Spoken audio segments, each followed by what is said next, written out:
తెలంగాణ హైకోర్టులో స్థానిక సంస్థల ఎన్నికలపై విచారణ జరిగింది. రీ నోటిఫికేషన్ ఇచ్చి ఎన్నికలు నిర్వహించాలన్న పిటిషన్ వాదనలు జరిగాయి. ఎన్నికలు నిర్వహించాలని సుప్రీంకోర్టు చెప్పిందని హైకోర్టు తెలుపగా ఆర్డర్లో ఎక్కడా చెప్పలేదని ఈసీ తరపు న్యాయవాది అన్నారు. ప్రభుత్వానికి లేఖ రాశామన్న ఈసీ తరపు న్యాయవాది 2 వారాల సమయం కోరారు. అటు స్థానిక సంస్థల ఎన్నికలపై తెలంగాణ హైకోర్టులో మరో రిట్ పిటిషన్ దాఖలైంది. స్థానిక సంస్థలకు వెంటనే ఎన్నికలు నిర్వహించేలా రాష్ట్ర ఎన్నికల సంఘానికి ఉత్తర్వులు జారీ చేయాలని రిట్ పిటిషన్ దాఖలు చేశారు.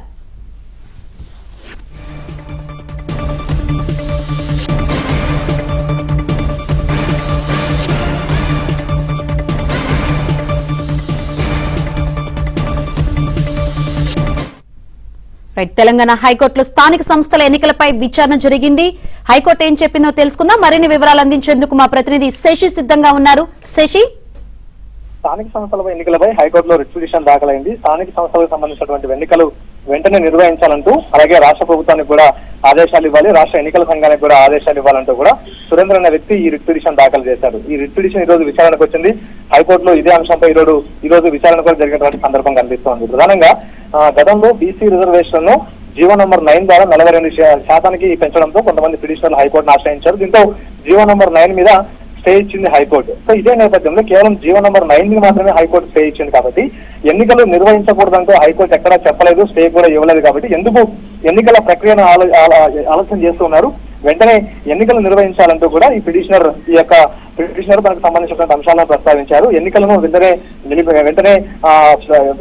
నిర్వహించాలి, దీంతో పాటు ఎప్పుడు నిర్వహిస్తారో చెప్పాలంటూ కూడా ప్రధానంగా పిటిషనర్ ఇదే అంశాన్ని ప్రస్తావించారు. మరోవైపు ఇదే అంశంపై ఎన్నికల కమిషన్ తరపున న్యాయవాది తన వాదనలు కూడా వినిపించారు. వాస్తవానికి గతంలో జీవో నంబర్ 9 ఆధారంగా 42% రిజర్వేషన్లను కల్పిస్తూ నోటిఫికేషన్ జారీ చేసిన తర్వాత కోర్టు అదే నోటిఫికేషన్ పై అదే జీవోపై స్టే ఇవ్వడంతో ప్రస్తుతం ఇప్పుడు రిజర్వేషన్లను మార్చి మరోసారి నోటిఫికేషన్ జారీ చేయాల్సిన అవసరం ఉంది. కాబట్టి కొంత సమయం కావాలంటూ కూడా ఎన్నికల కమిషన్ తరపున న్యాయవాది కోరారు. ప్రధానంగా ఇటు ఎన్నికల కమిషన్ తో చర్చించడానికి 2 వారాల పాటు కూడా తమకు సమయం కావాలంటూ హైకోర్టు ముందు తమ విజ్ఞప్తిని ఉంచడంతో హైకోర్టు అందుకు సమ్మతించింది. సో 2 వారాల పాటు ఈ యొక్క పిటిషన్ మీద విచారణను వాయిదా వేసింది. 2 వారాల్లోపు ఎన్నికలు ఎప్పుడు నిర్వహిస్తారో ఎన్నికల కమిషన్ తో చర్చించి చెప్పాలంటూ కూడా ఇటు ఎలక్షన్ కమిషన్ తరపున న్యాయవాదికి ఆదేశాలు జారీ చేసింది. మరోవైపు ఇదే కాకుండా సుప్రీంకోర్టు కూడా ఆదేశాలు ఇచ్చింది. సుప్రీంకోర్టు కూడా ఒక స్పష్టమైనటువంటి ఒక ఓవరాల్ గా ఒక మాటను కూడా వ్యాఖ్యానించింది.